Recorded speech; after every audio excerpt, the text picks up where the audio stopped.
these here, and then we'll crack this thing open.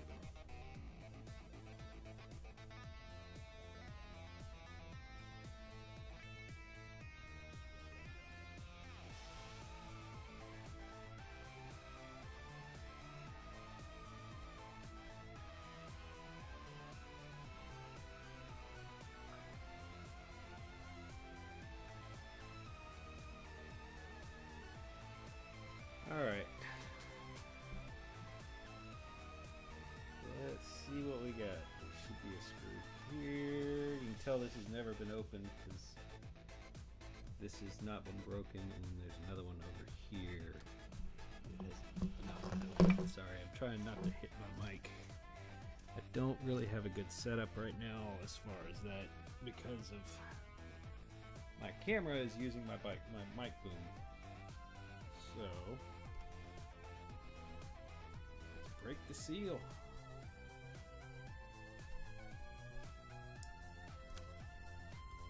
My X-Acto knife has definitely seen better days.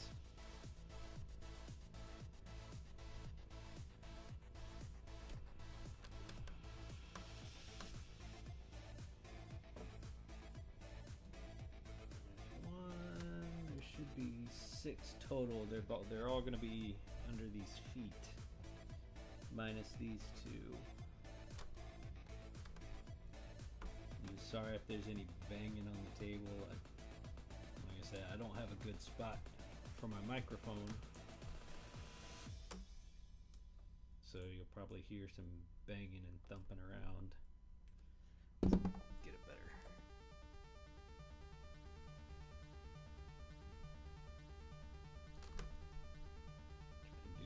Without tearing up the sticker.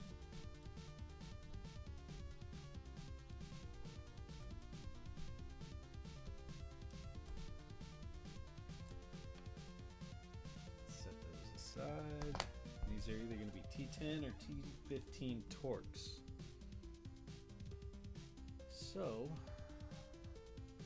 if I can get this open. I want to say that's the right one. Yep. All of the versions of the Xbox, minus the 1.6 version, all have issues with capacitors leaking. So if you've got an older revision Xbox, you definitely want to crack this thing open, get that cap off of there, and clean it up, because you'll end up having trace damage. I think this one, I was told, powers on by itself and the power button doesn't respond to anything, which is common as it eats up those traces when the capacitor leaks, and then open. That goes on there. There we go. The trick with these is don't peel them all the way off. That way, foot just goes right back down once you're done.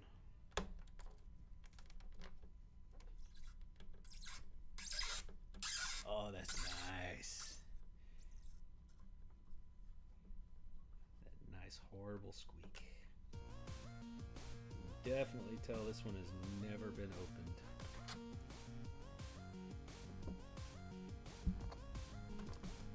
And if I need to adjust any of my audio, let me know. I'm having to wear headphones, so it's a little bit different. So that way y'all don't hear feedback from the music. Or if the music's too low, or the microphone's too low. Just let me know in chat. Ooh, yeah! That sounds amazing.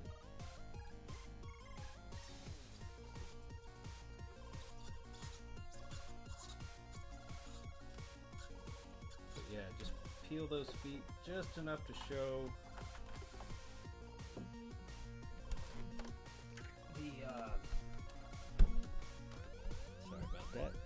Just enough to show. Let me see if I can adjust this. just enough to show the screws, so that way usually they'll stick back down without having to glue them down, or at least they'll be halfway stuck there, and you can glue them down later if you need to.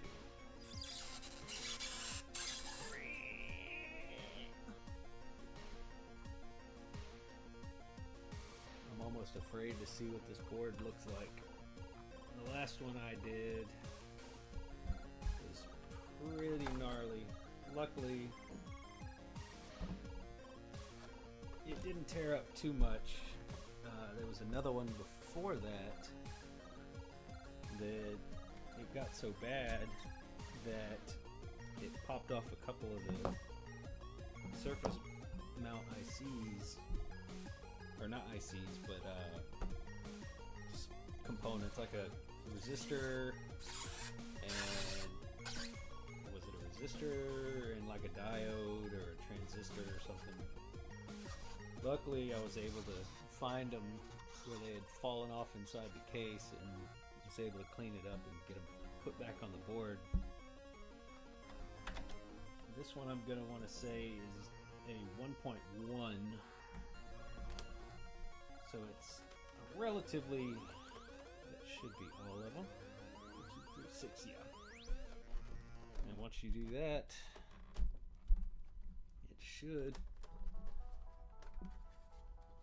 make me look like a fool. There we go. Get right up under the edge of it, and it usually has to come up pretty even. This side's stuck.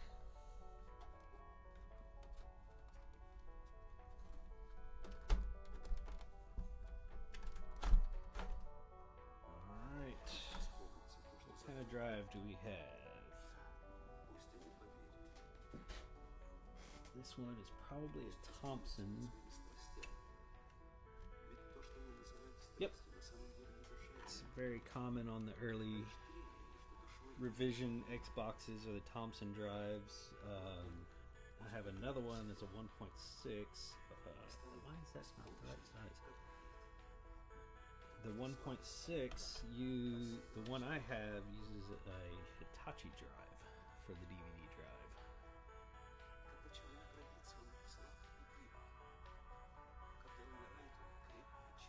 see if this is the right size. Yep. It's so weird opening an Xbox that just has not been touched. This thing is actually super clean. Usually I get them in there full of dust and all kind of nasty stuff. Now the 1.1, I don't know if it has that daughter board that you plug all your controllers into. And my cat's making an appearance down there. And these are all old IDE. This one's probably an 8 gigabyte like most of them.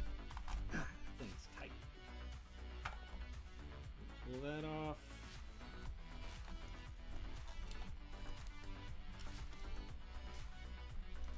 Which should come out. And you unweave it from there. And then I got everything. It should come right out. Yep, this one's got a daughter board. Where'd that screw go? There it is. So, let's see here. The screw that holds the two drives together out. And the DVD drive should not be attached with any screws.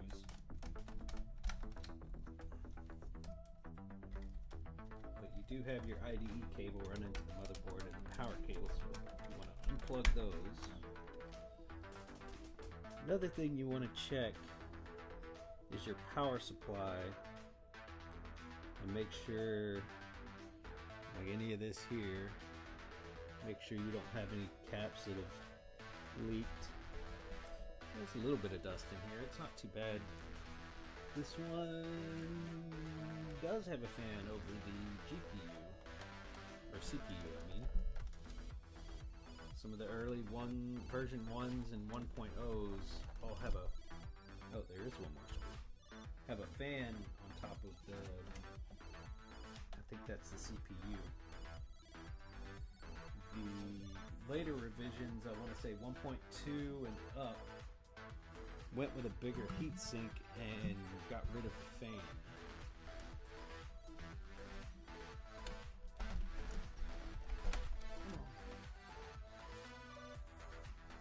Oh wow, that's not bad at all. It has leaked, but it hasn't leaked a lot. It's better, one of the more clean ones that I've seen. So we get these IDE cable, and we've got a Hynix.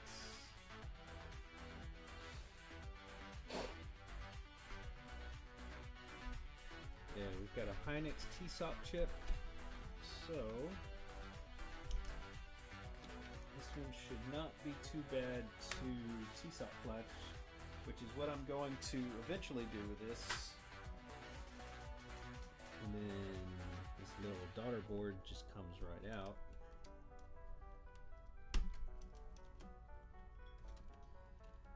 But yeah, we'll soft mod the hard drive. And then once we do that, we can get it to where it's able to read burned disk, and we can run a, oh, this one's got the AT connector or XT connector, I forget what it's called. Some of the newer Xboxes after these revisions have a ATX style power supply connector. I always end up cracking these things trying to get them open. So let's see if we can crack this one too.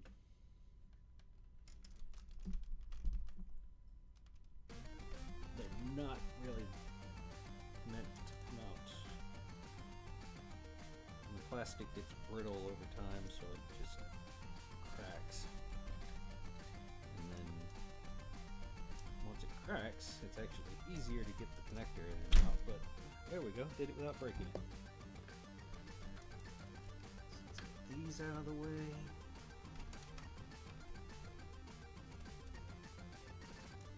Yeah, that is not bad looking at all. I was expecting much worse. Hey, what's up, Kyle? Sorry, I didn't look over. I had to turn my head to see the computer. Catching fire, they issued replacement power cords for those models. What was it that caught fire on them? Does my audio sound good?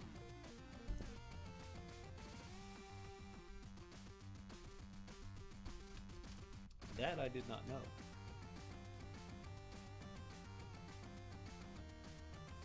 And let's get these screws out of here. I need to just get a T-handle screwdriver to make this a little easier. Luckily, all the screws are the same throughout the system except for the case screws. And all the case screws are the long ones, and they're all the same size as each other, so you don't have to worry about mixing them up. So it makes it a lot easier dealing with these things. You may pull the power supply, but it looks okay. And there's actually two screws right here by your video connector. You don't want to forget to pull those out, because you can, if you go to lift the motherboard out and forget those screws, you can end up ripping some stuff up. I've missed them a couple of times and haven't damaged anything, but I'm like trying to figure out why the heck I can't get it to do anything, and then I'm like, oh shit. That would make sense. Take the screws out, you dummy. I gotta recap at Game Gear soon. Oh, I love Game Gears. Those are fun to do. I've done a lot. Actually, I've got one for sale, and then this one's one I did a little while ago. This one's my personal one. Had a lot of fun painting that. Even put my logo on there. Figured, why the hell not? I got enough vinyl. So basically, what I do with those is I cut the vinyl out once I get the shell. Cut the vinyl out, and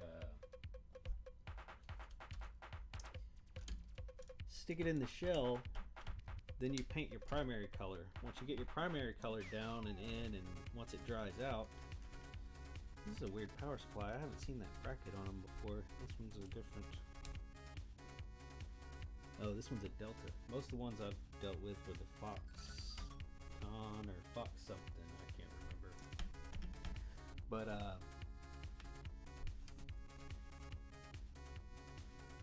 send a message later on. I'm still watching. But wanted to. Okay. Yeah. No worries. Just send it whenever, and I'll get with you. Yeah, I was actually talking to Sean earlier. He was looking at that Game Boy I did. Nope, I missed a screw. Yeah, the main board has quite a few screws in it, so if it feels like it's hung up in there, don't force it, because there's probably a screw you missed. They should lift out pretty easily.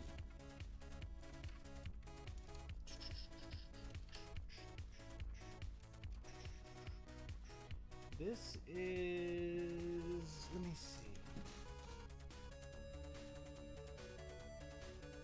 Johan Agebjorn?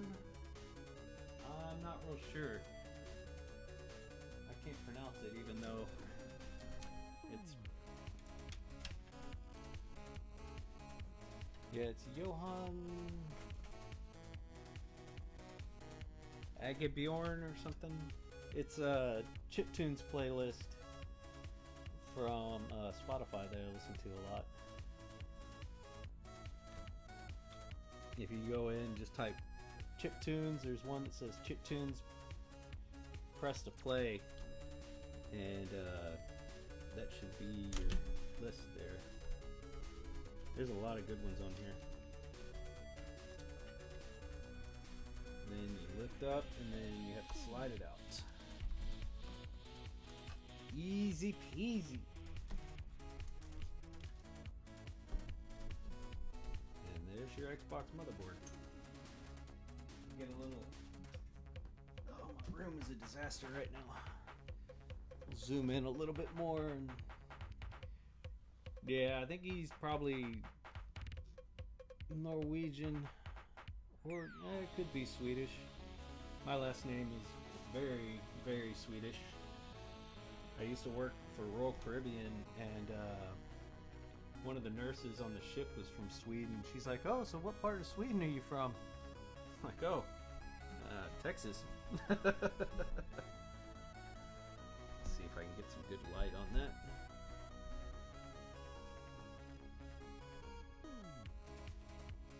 There's our clock cap. There it is. You can see the leakage.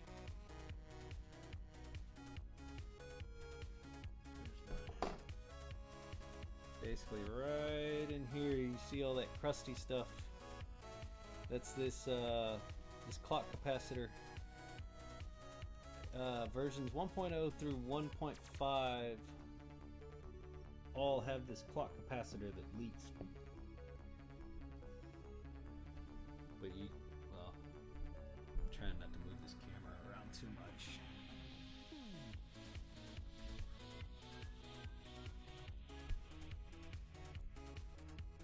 But you can see right there where all that crust is building up.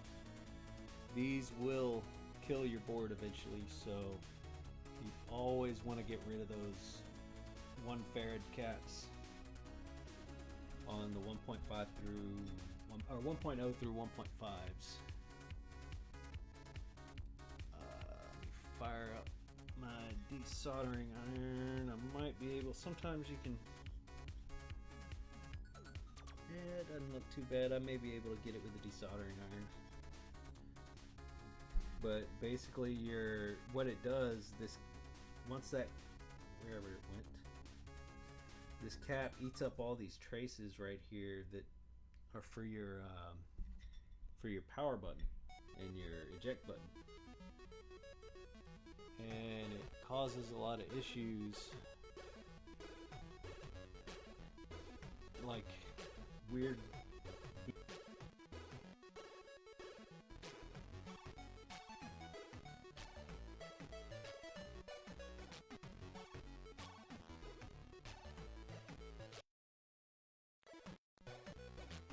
weird. I might just shut off.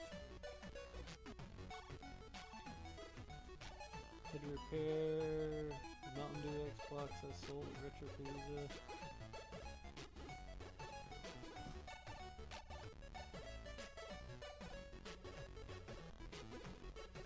Yeah, most of the dad's side of the family is all Swedish. My last name is Elfstrom, so I mean you don't get much more Swedish than that. I'm just waiting for my desoldering iron to heat up. I had this repaired to the Mountain Dew Xbox that I sold. Oh, you had to pull the cap? I wasn't sure what revision those were. I know the Halo one is a 1.6, so it shouldn't have that leaky cap. But I could be wrong.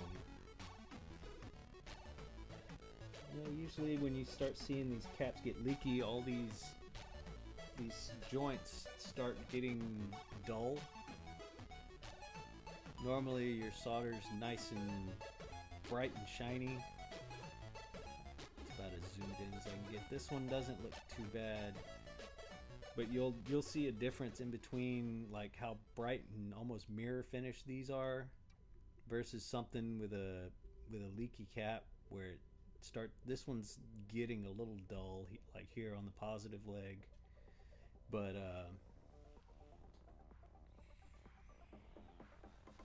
yeah, eventually they can do a lot of damage. While we're waiting for that to heat up, let me get some cleaning agent. Basically what you want to use is just some plain old white vinegar. Works really well on neutralizing that stuff. So you give it a little bit of a douse around the area there with that, let it sit for a few minutes, and it cleans it up. You just have to make sure to get all of that vinegar back off of there, because vinegar is an acid and it will eat up. It's hard to see. Move. But it will eat up that stuff. Oh, my light's the wrong direction. That's why. I'm not used to working with this big camera in my face, so excuse me for the puke cam.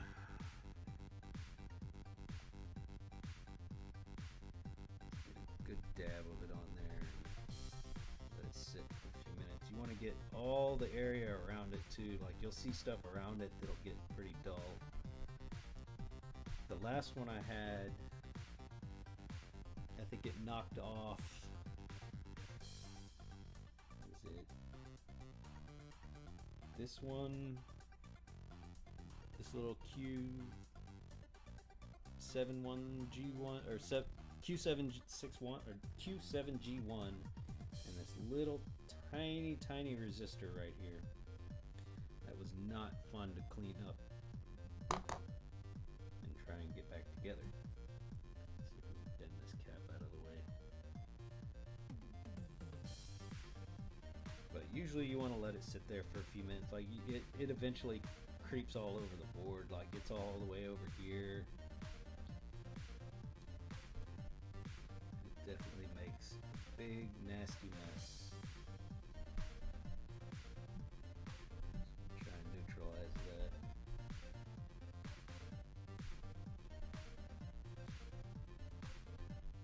just started tarnishing those joints. Luckily, like I said, it wasn't bad.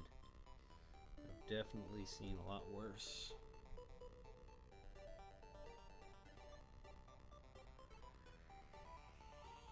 Oh yeah, definitely slightly Swedish. Alright, I think my iron is hot enough. I finally got a new one. Well, a new gun portion of it. So luckily it was a $30 fix versus going out and buying a $300 Hako. Let's back it out. Give me a little room to work here. So basically we're going to be taking out these two here. Good thing to do before you do that.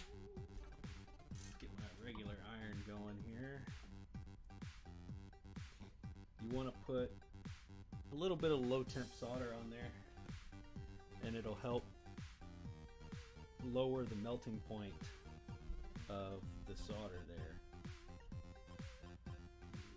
Flux, well, not lots, but flux is definitely your friend. You can almost never use too much of it. I don't like this liquid flux like this, but it's less messy than the tacky flux that I use, so we'll go with that for now. Just blob it on there. It may take it, sometimes it doesn't with this leaky caps. Looks like it took that pretty well, but you want to let it melt that old solder and kind of flow down into it to get rid of some of that high temp stuff that makes it a little more difficult to get off. Let's see what we get here. This is hard to do with a camera in my face. That and the fact that I shake like crazy. Ow, doesn't help. Just take it on there, you'll feel it get loose. Give it a wiggle and sucks it right up.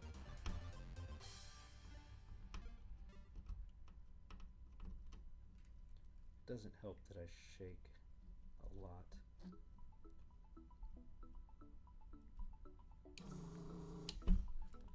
Usually it gets all of it, sometimes it doesn't. I think we got all of it this time. That desoldering iron is a huge help.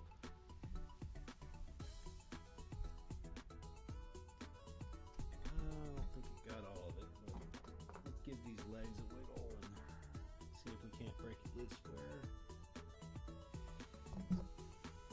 These aren't what I wanted, but they were at hand. Usually you don't want to force these. You can feel if it's loose. If it's not, it looks like most of the solder is out of there, so you can take your soldering iron and just heat the leg up a little bit and it'll usually pop it free, just like that. There we go. And she's out. Easy. I hope that was loud. Yep, there's your 1 farad 5-volt little death bomb there that kills everything. And sometimes I like to go back and hit it with a little more vinegar just to clean the residual crap around there. And then eventually I'll go in and try to fill those in just to keep those vias sealed up with some fresh solder. Oh yeah, it's nasty under there. You can see where all these traces are green and they're supposed to be shiny, and they ate up all the solder on there. But you definitely want to make sure and get all that crap out of there, because even if you've got the cap out of there, it will continue to eat up those traces if you don't get every bit of it out of there. I need to get some more Q-tips. Hold on a second. Let me go. This one might work. Get a little alcohol and clean that crud up. And then we'll scrape those traces clean.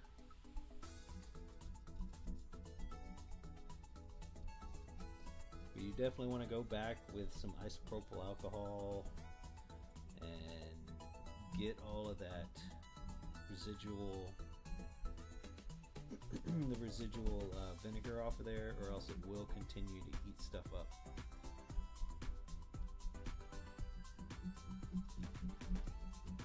So what I'll do, I'm going to go in. These are still pretty, it's hard to see with the way my lights are in here, but it's still pretty, let's see if I can focus, still pretty brown. These are all supposed to be silver, like the bottom side, but that's what that electrolyte in these things does, is it just destroys it. So you want to get it out of there before it gets worse.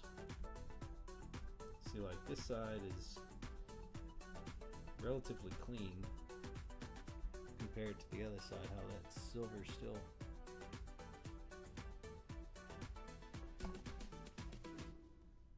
Make sure there's no more crap in there. You want to be careful doing this, because if you get too crazy with it, you can tear up that via.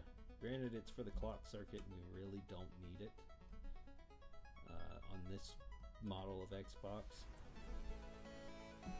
Your 1.6s have to have that clock cap.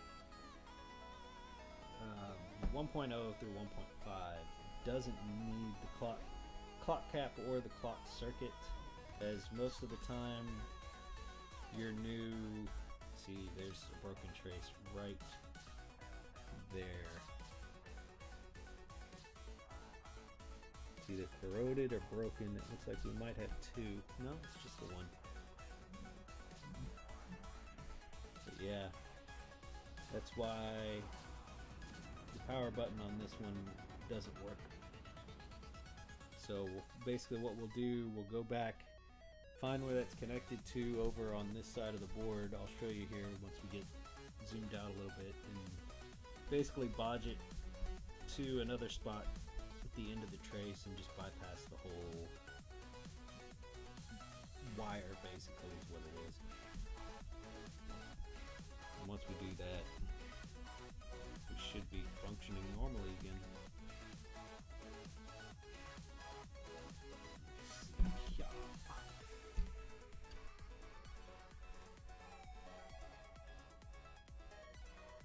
Yes, 99 is definitely best. You can also, I think you can use denatured alcohol too.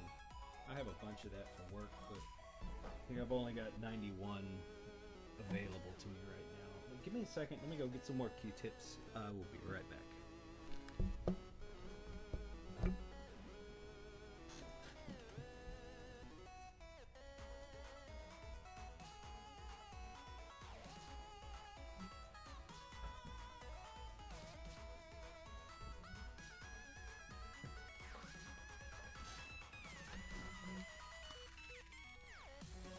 At this point, Johnson & Johnson loves me.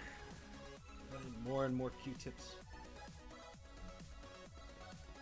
But yes, 99% IPA is gonna be your best. Denatured alcohol will work, I'm pretty sure, but it is very strong, so you have to kind of be careful. But it is made for electrical. We use it at my job all the time, cleaning like high voltage switchgear and stuff like that. It doesn't leave a residue. That's the thing with some of these lower percentage alcohols, is it will leave a residue, which you don't want. It's like almost like a powder. This stuff does it too, but it's all I've got available at the moment, so it's not going to hurt anything. Now my solder's all jacked up. What I like to use for solder is I use MG Chemicals. It's a 2% flux 6040, so works really well for what I do. I don't use non-leaded solder.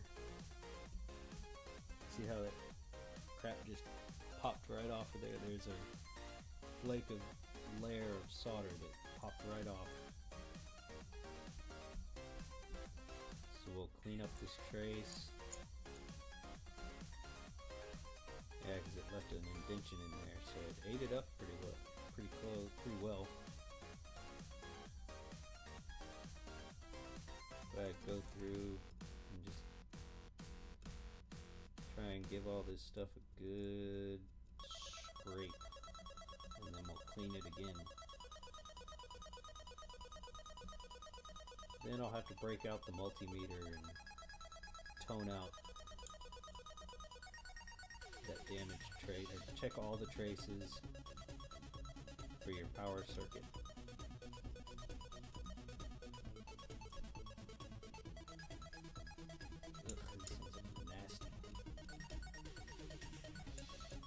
Luckily, unlike the Game Gear, it doesn't smell like dead fish. That's what is not fun about doing Game Gears, is cleaning those up. They get nasty smelling.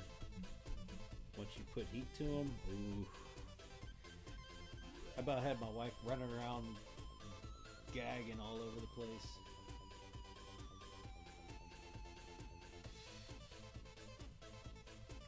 Really, at HEB. I was just at HEB a little while ago.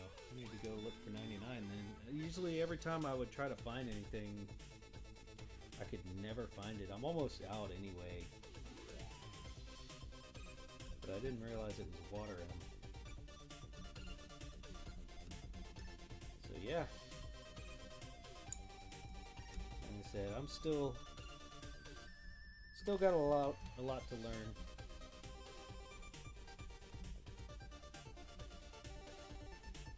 Like, I knew it wasn't the best to use because it left that residue, but I was not sure why.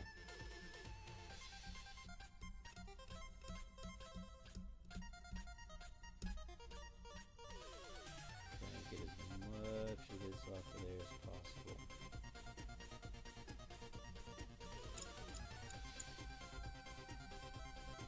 Horrible sounds.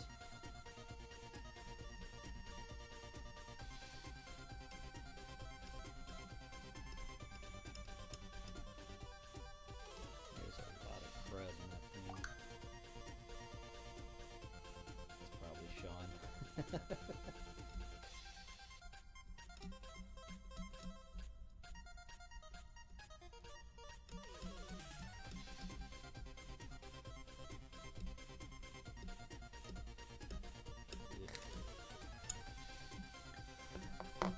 Should be okay for now.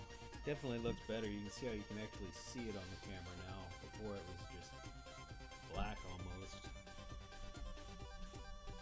But now you should be able to see some of the copper.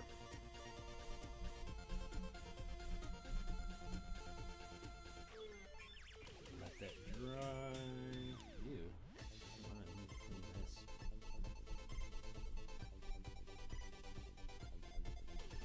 After you scrape it clean, you also want to make sure you get as much of that stuff off of there too, because it's still got that electrolyte residue in it, even if it's the alcohol, because it will spread, and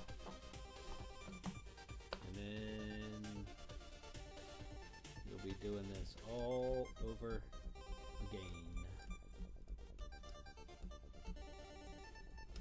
Still doesn't look too great.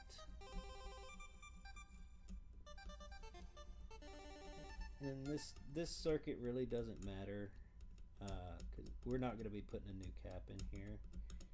I have one, but it's not needed for the system to function, and it literally only does your clock and date.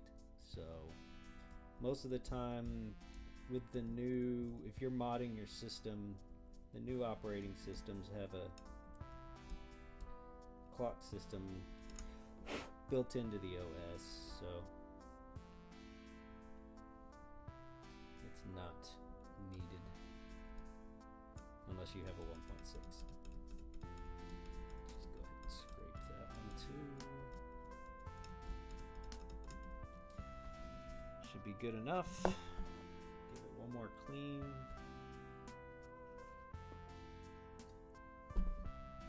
Let it dry, and then I'll cover those holes up with some more solder.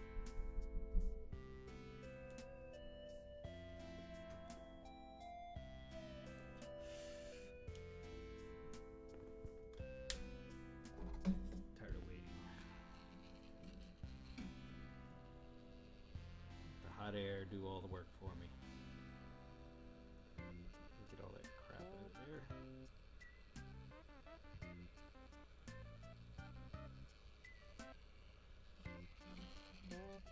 Make short work of that.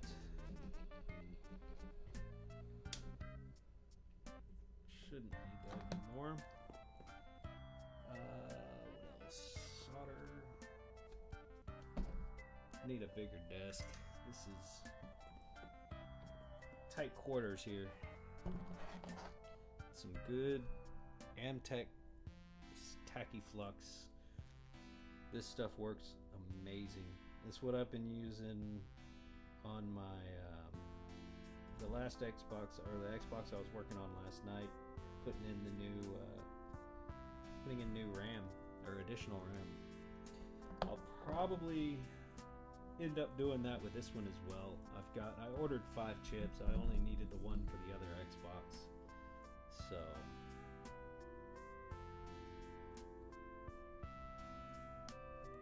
apparently I didn't get all of it out of there. It doesn't want to stick very well. Oh, there it goes.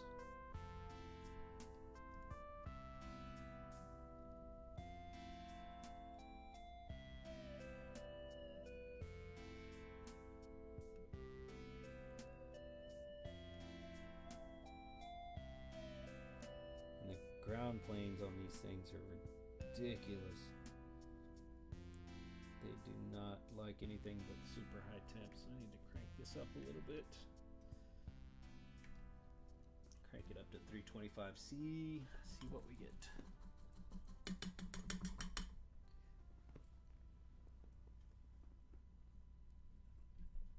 But I love this soldering. Yeah, I've still got some crud in there.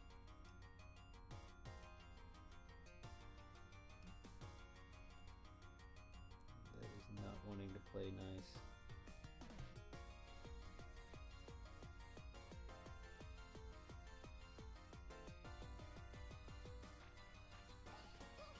And these two are the same tray. Actually, all of these 4.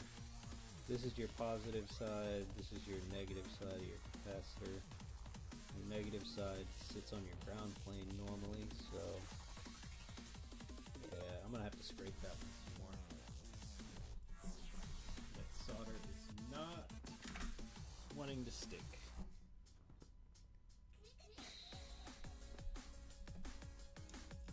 I thought I did it okay, but apparently there was still some residual.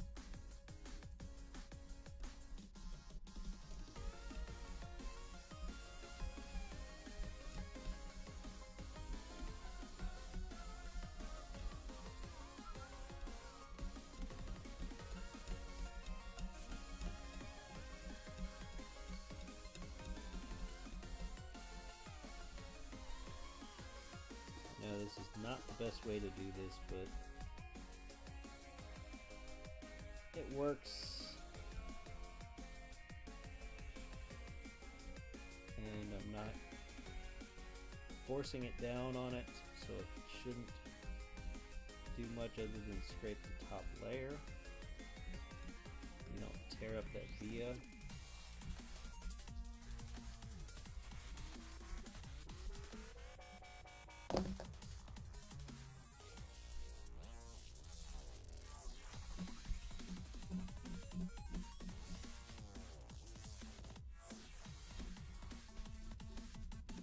Some of this tacky flux out. We'll see if it sticks. If not, I'm really not that worried about it. I got the majority of that crap off of there.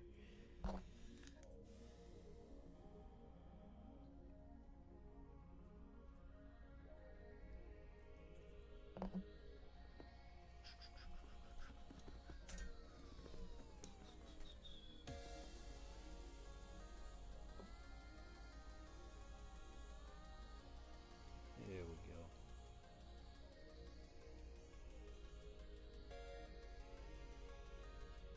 Just enough. See if I can get that to melt in there a little better.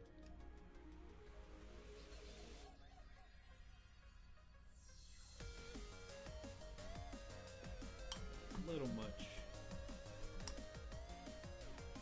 Didn't tip off and bring it down a little bit.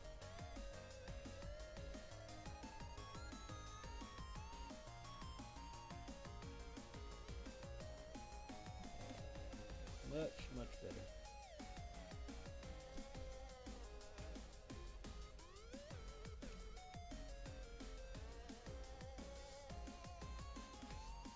Let's flip it over and see what we look like on the inside.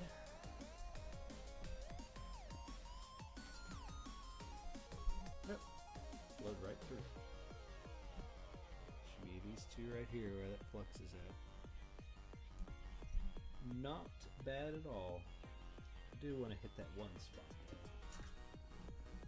Just put some fresh solder on there.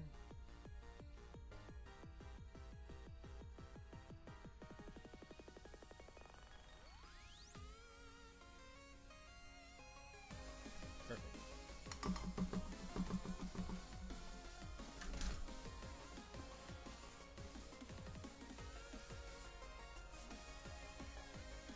Where are my points? Okay.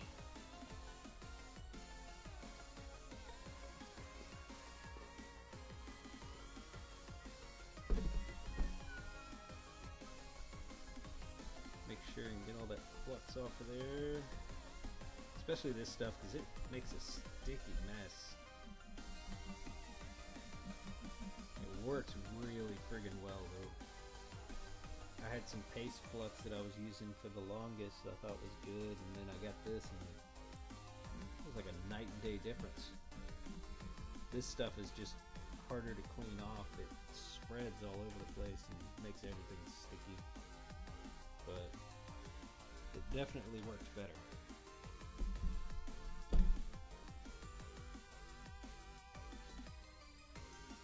Alright, my camera does not autofocus on this in this mode, so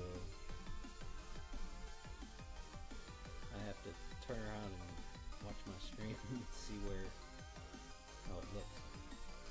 What time is it? 2:30. I'm gonna have to wrap up here in 30 minutes or so. But yep, there's clock cap removal. Now, another thing is it usually knocks this little tiny SMD cap right there off. I've had that happen a lot, but it's not needed. Part of the clock circuit, so if it does pop off, whatever, you're not hurting anything.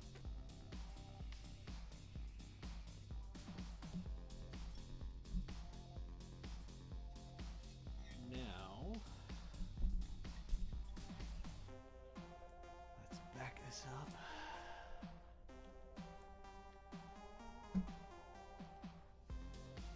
I'll be amazed if my table lasts much longer with this boom on it.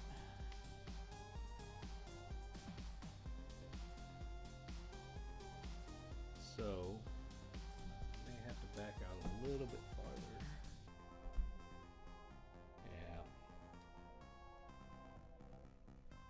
That should work.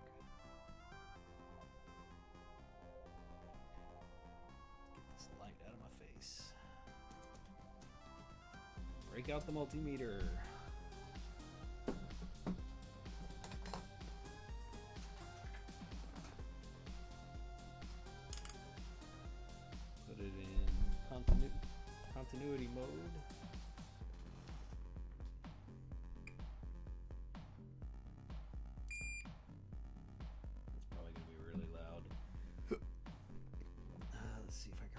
these traces go. I always have to look this up just to be sure.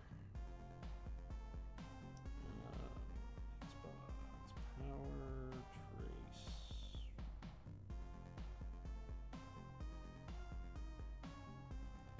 Always helps to have a diagram. Usually I have my laptop up, but I try to pre-do all of this. This is not a 1.2, this is a 1.0 or 1.1.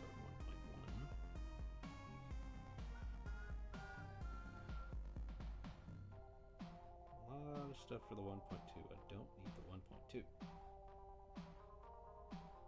Version 1.1, that's what we need.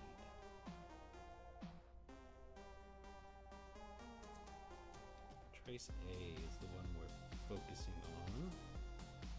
So, if it's good, should... I gotta scratch these traces because they're masked over. There's two of them generally that you have to scrape because they've got solder mask on them and you can't get... That thing sucks.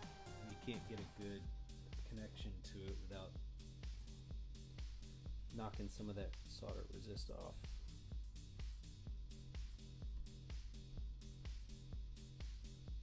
You have to be careful when you're doing it and not go hard, or else you'll... Damn, I've ruined these.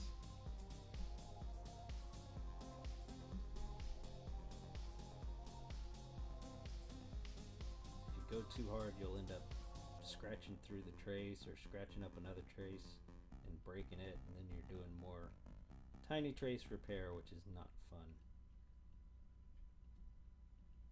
I did scratch that one there, but it shouldn't be all the way through. Alright. So we're going to go to A.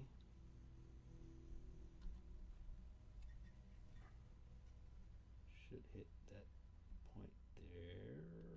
Come on.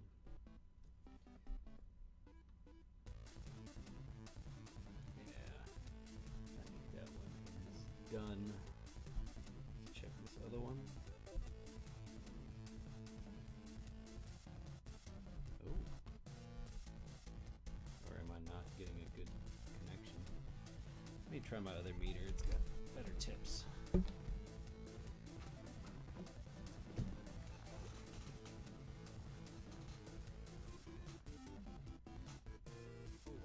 Razor blade on my floor. Let's get that so I can step on it.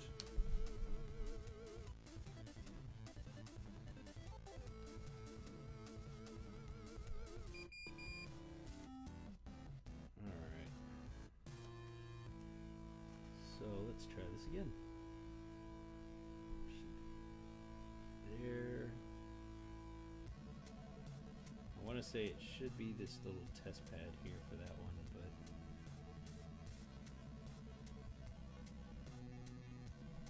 go to the next one. So that one rings out. Your other ones should be on these two.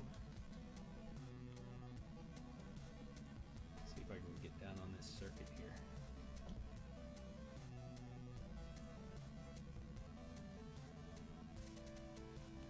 Basically, the ones I'm checking are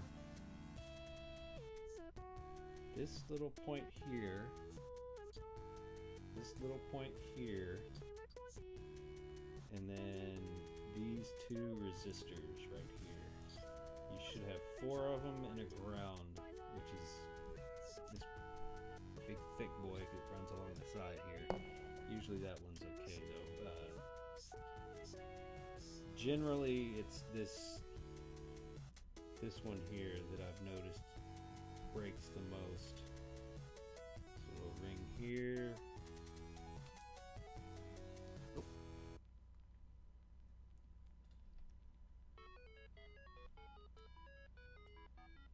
Then you've got these 3 little test pads by section R here.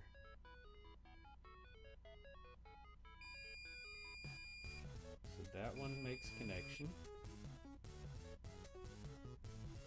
point A, this first one, I've got nothing, which I want to say is this pad here.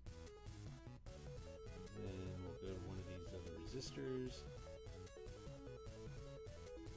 Should go there, which is further up the board.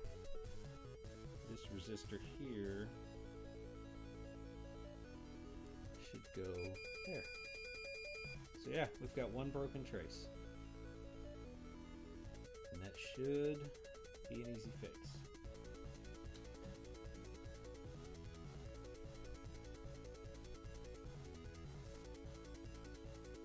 And it's almost always when you have a power button with no response or it automatically powers on, it's generally that one little point there that connects up to the top. Now I need to double check something again. So that's the middle one. That's that one. And that one. Okay. So, what we're going to do, having a multimeter for this is key. But what we're going to do, we're going to run a bodge wire that should go from, there's my marker, generally mark everything. We're going to go from this point here, this top point in section R, down to this little point right there. Let's see if I can find, if I've got long enough kynar. Yeah, that should reach.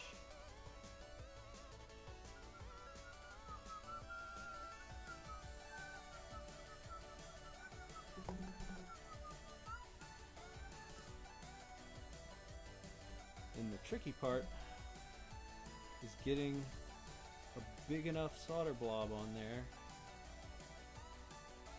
to get it to stick.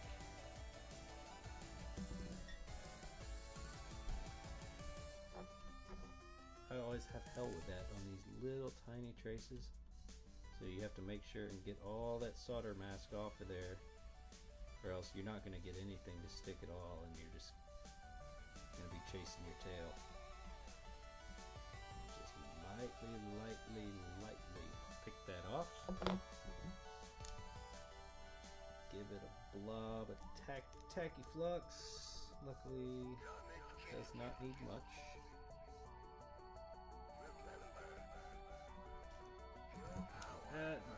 Tin this point. It'll make it a lot easier.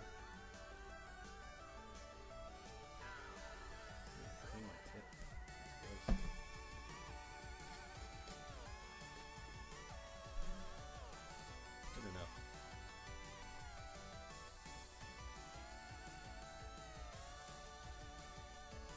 Got just a little tiny blob on there. I don't think I can get any more zoomed in, but yeah, it's about as good as I can focus on that. Yep, there's a little tiny point. Bring my camera back up to a usable angle here.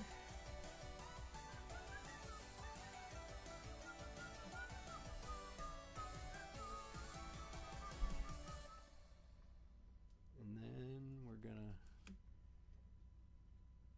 do the same thing to the one with the red mark on it. And blob that one more time.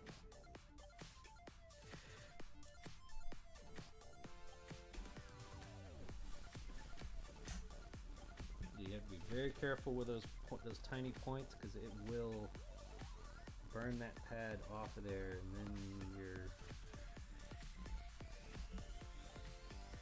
having to scratch your head trying to figure out where you want to put where it connects to, because you have to find another solder point. It should still have some solder on it.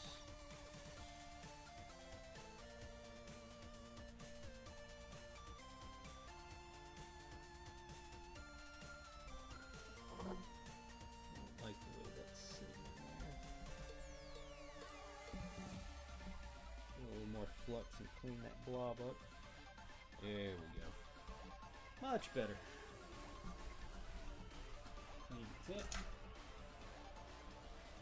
And basically all we have to do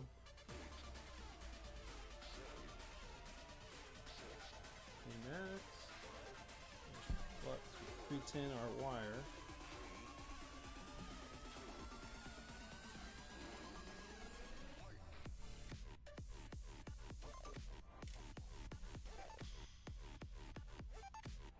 Makes it a lot easier trying to get these joints together. I like to stick it to the big joint first, so that way I can move the wire around a little bit more freely and keep it from breaking while I'm trying to, I need to sniff that. Keep it from breaking while I'm trying to work with it on the other end. You can put a little bit of tension on it. Flux on there. You can put a little more tension on it and not have to worry about it breaking on you.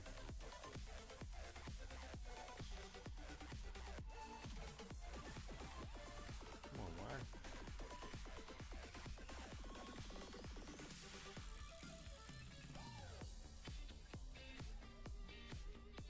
Nice and solid.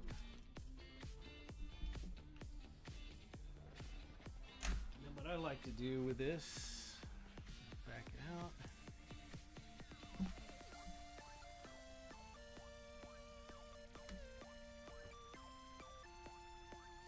I like to route it and use the legs of some of these other capacitors and stuff on the board to kind of help hold it in place.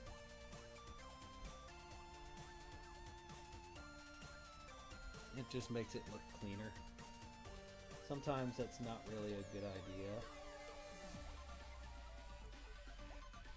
God, it's so close to that resistor. Snips.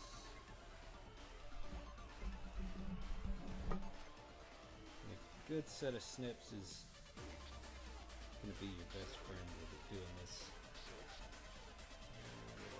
Inside of there.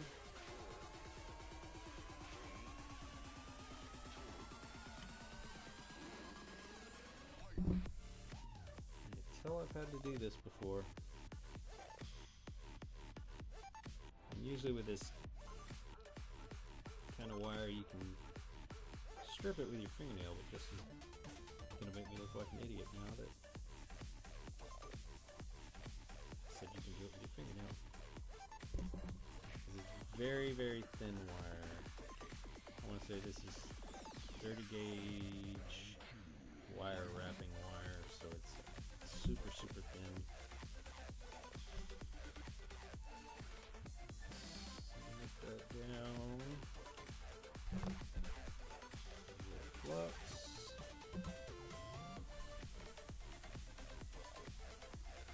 My daughter should be home soon. Then I gotta start cooking dinner.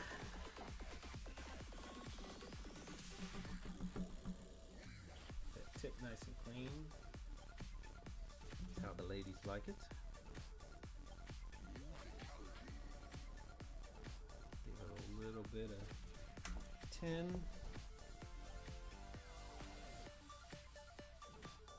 It will melt back, so usually I trim it down just a little bit more, because when you hit it with that heat, it's gonna come back out. And oh, that's gonna be tight. I may have cut that one a little too short. Let's give me some room to work here.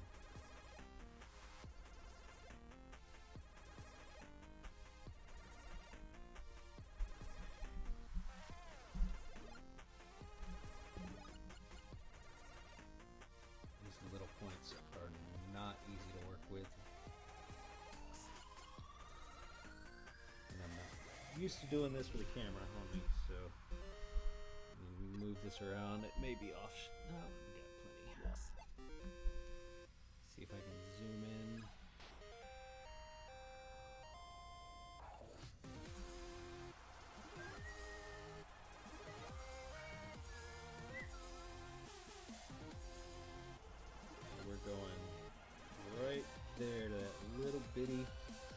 tiny, tiny, tiny, tiny, tiny, tiny, tiny.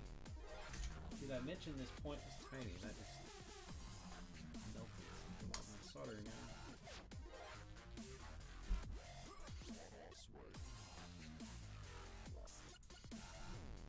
Dab a solder, as Voltar would say. At that point.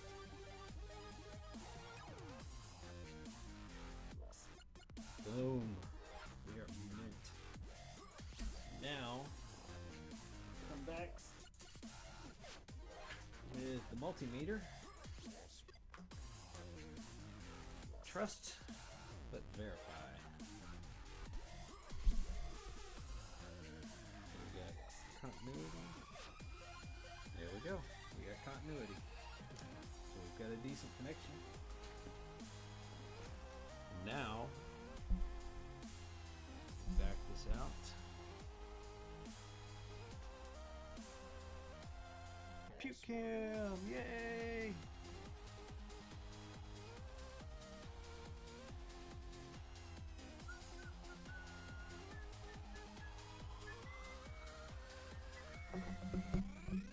See if I can get this over this leg, and it'll help keep it in place. I don't have to tape it down. Don't like using tape. I could hot glue it, but I would rather not. Yep, there we go. Perfect. Look how clean that is.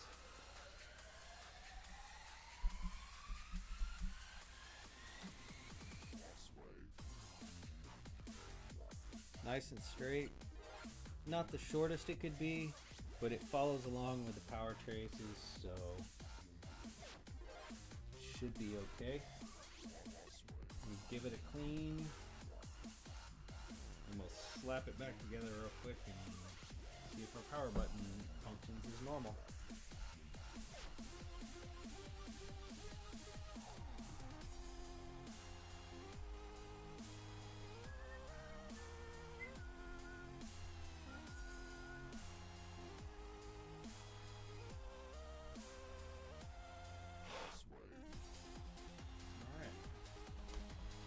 Well, there's a quick and easy, well, I wouldn't say easy, but a quick and dirty trace repair.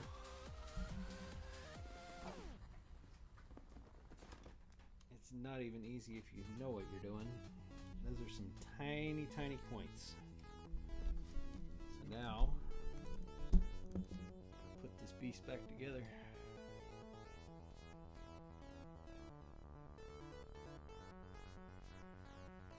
At least temporarily, so I can get it to boot and make sure our power button works.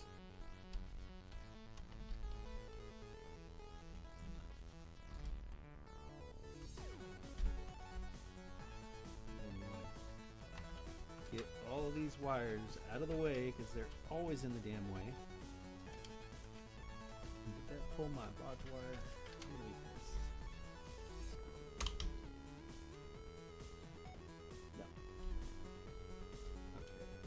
So when you're putting it in, make sure you got all of these clear, all these clear, and you want to slide it. It slides in here and here. You can tell once you get it laid down, you can see that all your holes line up. So you should be good at that point. Let's put our daughter board back in. This one, these are for your controllers. The multicolor wires are for your controllers. They plug into the daughter board. And not all Xboxes have these daughter boards. These are mainly 1.0 and 1.1 boards that have these. After that, you've got sockets directly on the board that it just plugs into and you're good.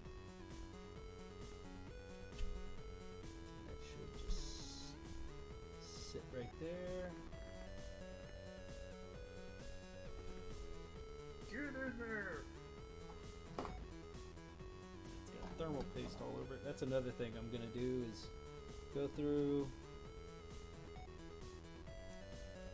I guess while I'm doing the RAM or doing After I do the soft mod, I'll go through and, or not soft mod, I'm going to do a soft mod and then a hard mod.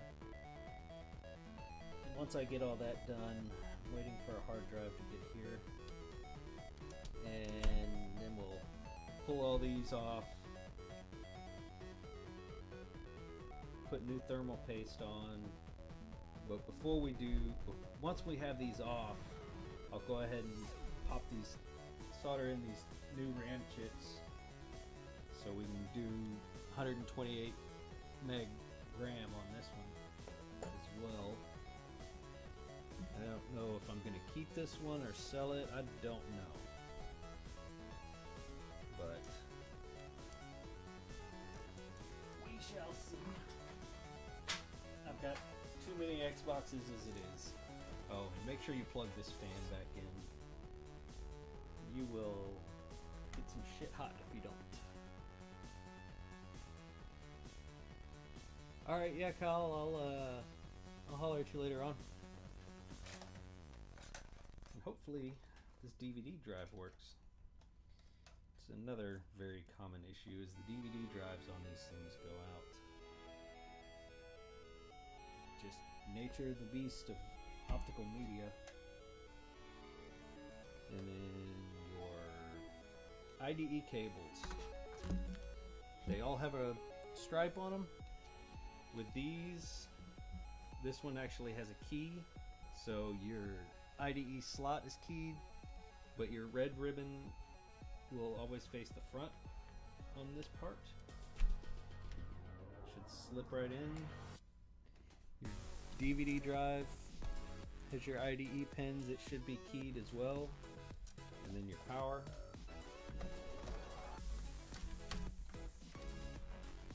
These are always fun. The power cords always want to pop out if you get too far, because it's not very long ribbon, not a very long cable.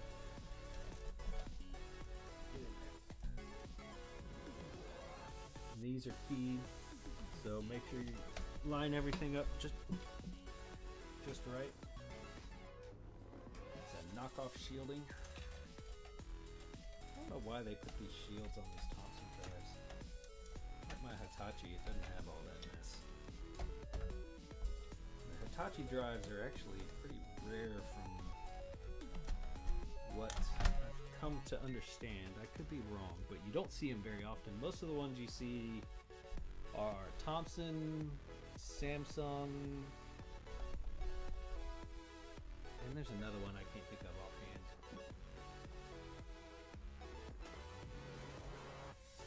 But most of the ones I've seen are the Thompson drives. Then like before, that slides in there. I'm not going to put any screws in it because it's all going to get taken back apart here very soon anyway. I'm just doing this to test. Get in there.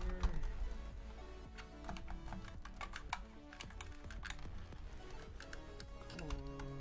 That shielding is obnoxious. I may paint this shell. I don't know.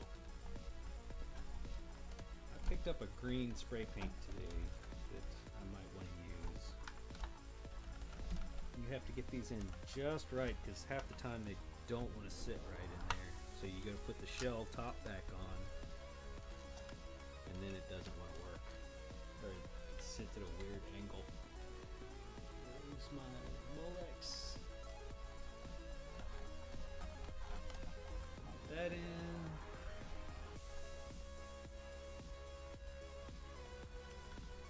Look at my big head. That's in. So now we should be able to plug it up to the TV. I'm gonna hop off my headset for a minute and we'll refocus the camera on my TV and see if it works.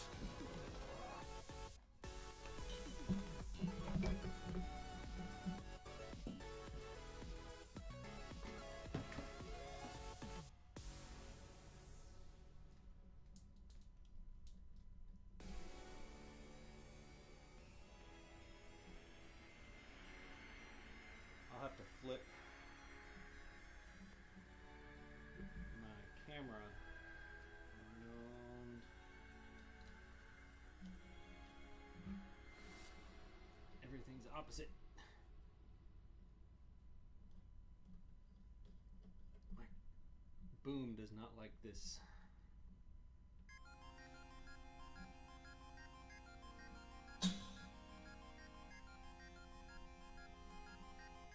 This camera weighs too much for this thing. So that's as high as it'll go.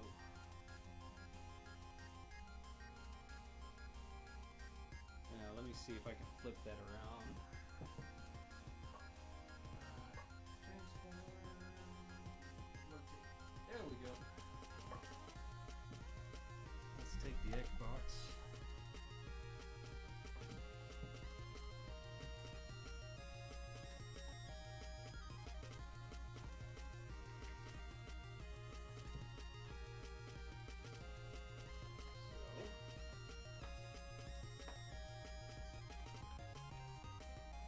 Before, this would power on as soon as you plug it in. So, let's see if it makes me look like an idiot. Power cord is in. No power on the Xbox.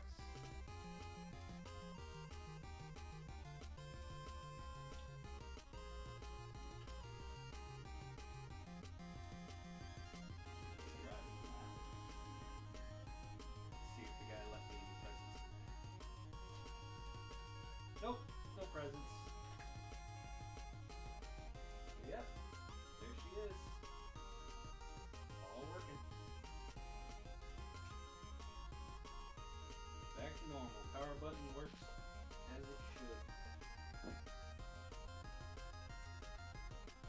So,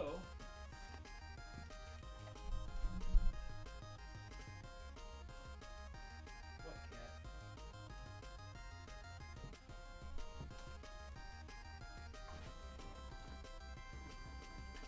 That right there